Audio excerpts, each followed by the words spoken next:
Hey guys, what's up? It's Catrice. Welcome to my YouTube channel. Welcome back if we're family. I wanted to chat with you guys today because my social media timeline, my news timeline, my life has been overrun with talks about police brutality and racial injustice and racism. And I don't know how anybody else is feeling or how anybody else is taking this, but I am tired. And this comes from a person who is generally really laid back, generally really, my mind's peaceful, it's usually at ease, not a lot of stress. I know that that sounds like, you know, a blissful life of happiness, but in reality, usually everything's pretty relaxed and chill. And right now, there's just been so much going on, and obviously it's for the betterment of people, so it's okay. But I find myself really having to find moments where I can be quiet and find moments where I can just enjoy happiness and silence. And so for those of you who are out there and you're fighting the good fight, whether or not you are doing it via communication, whether or not you are a keyboard warrior, whether or not you are actually out there in the streets, make sure you take time for yourself. I think that in order for us to be successful with this current movement, we all have to be well nourished, we have to be healthy, we have to be happy, and we have to be ready for whatever comes our way. And that requires sleep and peace of mind from time to time. So take some time out for yourself. You need it. We all need it. That was not what I was gonna say to you, but that is what came out. What I do wanna spend some time talking about is the racism, since it's really just front and center right now. And I feel like I have friends from all kinds of just different walks of life. What I know from that is that we all have just different perceptions of things. We have different perceptions of what we believe to be right and what we believe to be wrong. And that, I am 100% certain, is the reason we're having such hang-ups on getting across information that we think should just be basic information. When you are having a conversation with someone or an argument with someone and you feel like you are giving them everything you have, and they always come back with a but this, what if this, what if this? And if through that vehicle of conversation, that communication barrier hasn't been breached, then really there's nothing more that you can do. There is nothing more that can be done because we are all subjected to our own perceptions of life. I think the most important thing right now, though, is understanding that people, I think for the most part, I guess there's a select few of everything, but people for the most part really want to be on the side of humanity. People don't walk around treating people badly for the most part. I don't go outside on a regular basis wondering if somebody's gonna call me a name or yell at me or do something. I don't live in a world of fear like that. Not saying that those things have never happened to me, but on a regular daily basis, I am surrounded by people who are genuinely good people, and they are just trying to make the best life that they can for themselves. And so with that as the center, the fact that I do believe in people, I really do, I believe in people. Maybe we have our perception screwed up, and that's because we haven't had a chance to walk in each other's shoes. But what we cannot do is we cannot turn our heads away from the current situation. We may not just say, you know, throw our hands up and we give up. There is no giving up here. even though I'm gonna be tired when this is all said and done, I need to make sure that we are actually bridging that gap of communication and that we are actually having a conversation. Even though we may not agree, I need you to at least say, hey, I understand what you're saying. I understand that this is your life, the shoes that you have walked in, what you have experienced. I understand that this is coming from you and your point of view. And so that's why it looks this color to you. Whereas my walk of life, that's why it looks this color to me. And if we can both just break down that barrier of communication, we would be so better off as a people. People are supposed to be smart. Sometimes. Sometimes I wonder about that smartness. In order to help bridge that gap of communication, I really just wanted to talk about my own personal thoughts about my own racism.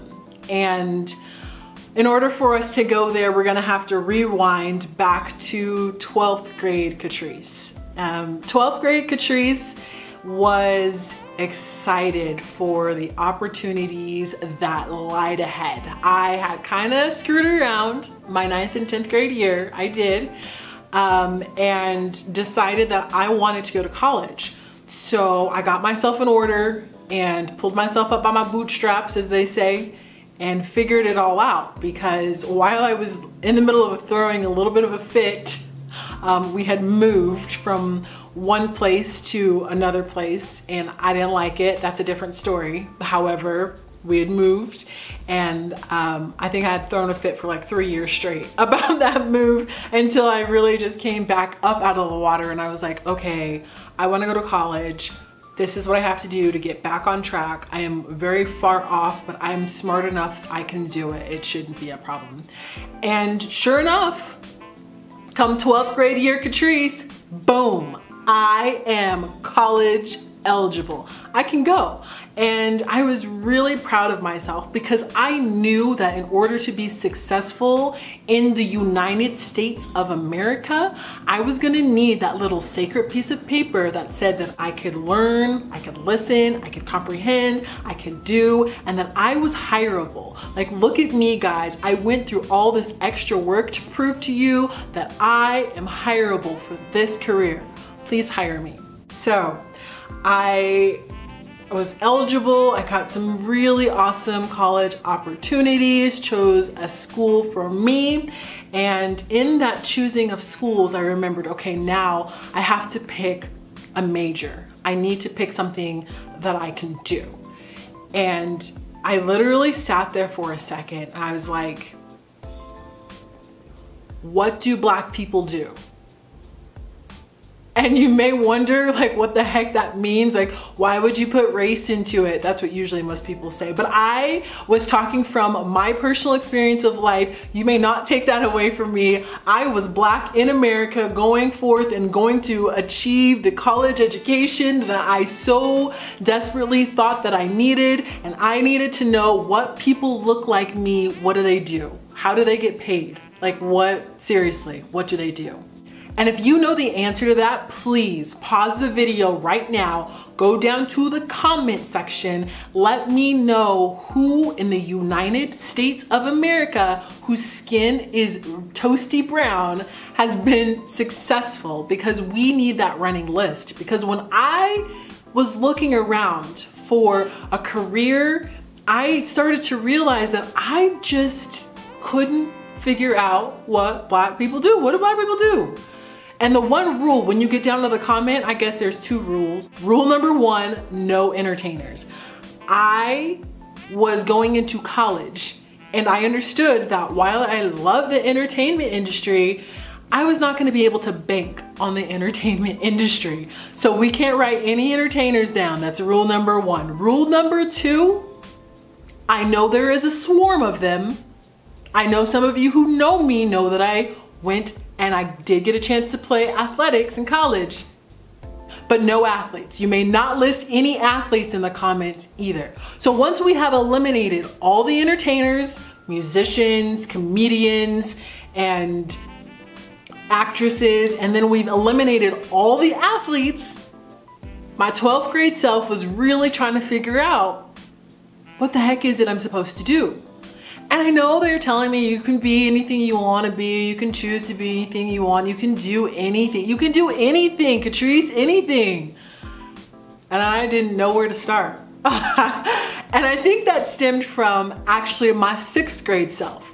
My 6th grade self was angry, okay? I was angry at history classes because I just remember thinking, where is the rest of the history? By the time I reached 6th grade, I thought I was mature and smart like all 6th graders do. And I was trying to figure out where's the rest. They got me up here looking stupid. 6th grade year, 7th grade year, 8th grade year, 9th grade year, 10th grade year, 11th grade year, 12th grade year. And I promise you for 7 years where I felt like I was enlightened, we would show up and it would be Black History Month. And do you want to know what we learned about for 7 years straight of my life? You know who we learned about. We learned about Martin Luther King Jr. We learned about Harriet Tubman. We learned about Rosa Parks. We learned about Malcolm X. And maybe if you were somewhere lucky, you learned about a few more select Black folk. But really, you learned about those 4 people for years at a time. So I was like, really? Where's the rest? So by the time I got to 12th grade year, yes, I was a little angry and I really wanted to know what it is Black people do. Rewind. 3rd grade year. 3rd grade Catrice, who was not angry. I was happy about everything. I love school. I love learning. I was ready. Toss me in. I'm ready. Okay, I'm smart and I'm ready for all of these things. And I remember that was kind of my first just interaction, I guess, with Black History Month and a real first understanding of all the things that African Americans have been through in this country. We learned the whole backstory, all the way from being brought over here on a boat to the Civil War to, of course, that movement where we had Martin Luther King Jr. and all the speeches and the riots and Harriet Tubman and Rosa Parks and Malcolm X. And I remember thinking, these people are so amazing. 3rd grade Catrice was like, I don't know how a whole race of brown folks got enslaved in the first place or were enslaved in the first place, but luckily, you know, some people came along and they knew that this was wrong. It was wrong to treat people this way. It was wrong to enslave people.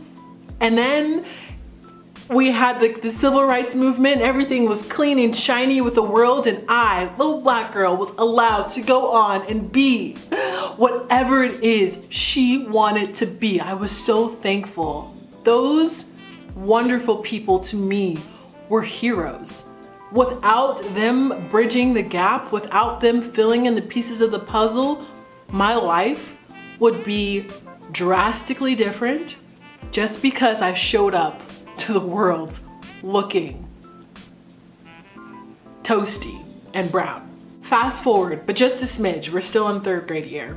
I remember our teacher had given us a project and I was excited. Remember 3rd grade, let's go. What's the project, Miss Teacher? What's the project? I'm ready, I can do it. What's the project? I'm gonna get an A on this project. I get A's on everything. And the assignment, the project was that we had to create a family tree. And I remember upon hearing what it is we were supposed to do, I instantly became angry. Now, it's fine, you can go ahead and make fun of my 3rd grade self, but my 3rd grade self said, excuse me, self, didn't we just have an entire month-long discussion about African Americans and our history? How we ended up here? They brought our people over here on boats in less than ideal conditions. They enslaved a whole race of people. They took away their culture. They separated them from their families. They changed their names. And now you're asking me to go back and do what exactly? Because I don't feel like it's fair for you to ask me, this 3rd grade child, to retrace my slave steps. I don't know that I can do that for you. And I wish I would have been more childlike in that moment.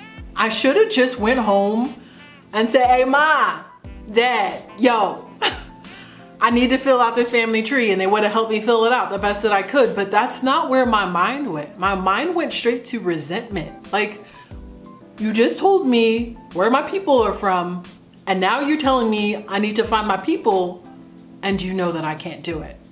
It sounded impossible to me.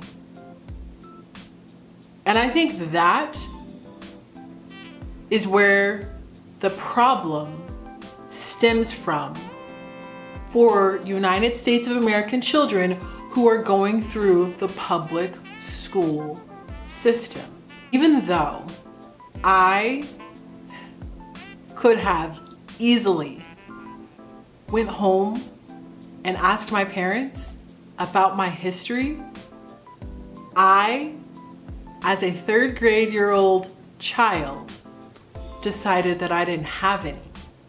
That my history stopped with slave ship. That I couldn't retrace my family steps. That I couldn't find my original culture. That I couldn't find the people that I came from. I can't do that. My 3rd grade self stopped there. And I couldn't see anymore. And then you fast forward till the 12th grade with a child still who couldn't see past the rappers, the singers, the comedians. I couldn't see past the athletes. I couldn't figure out what it is Black people do. And the reason is we never tell anybody what Black people do. We never teach them what Black people do. We have seen millions of doctors and lawyers and teachers that look nothing like us. However, to think that we have gone through this entire time and never had doctors, teachers, lawyers, inventors, I think that if we go back to the core of the education system, that's where we can make the biggest wave. That's where we can make the biggest difference. I mean, it's not in my personality to go out there looting and burning stuff, but since we burning stuff, I'd like to just make a recommendation that we burn those history books too, and that we rewrite the history to include a full history so that it shows everything that every person is capable of, everything that everyone has gone through. And don't we all technically need to go outside of the United States of America to find our history? Don't we all? But not if you're an African American child. Little Black girl, everything stops right here. Your options are, you can be a comedian, you can have a really good RBF, you can be a singer, you can maybe kick a ball around or throw it in a hoop or run really fast. Those are your options. And then once you're done with that, that's it. But once we start to open back, once we start to open the doors, once we start to peel back the layers of what we have contributed as a society, I really feel like people's eyes would be open to, oh yeah, this is a contributing member to society. Contributing member over here. Like, not only can you, put me on your basketball team, like, yes, I can play basketball, but hey, like, I can do some math and I can write some things too. Put me on your team, put me on your side. Stop looking at me from the outside in, wondering if there's anything else I can do. That's my opinion anyway. That's where we're going wrong, is that we're just not teaching enough. We're just not showing enough of what Black people can do. What are your thoughts? Let me know how we can continue to bridge that gap of communication.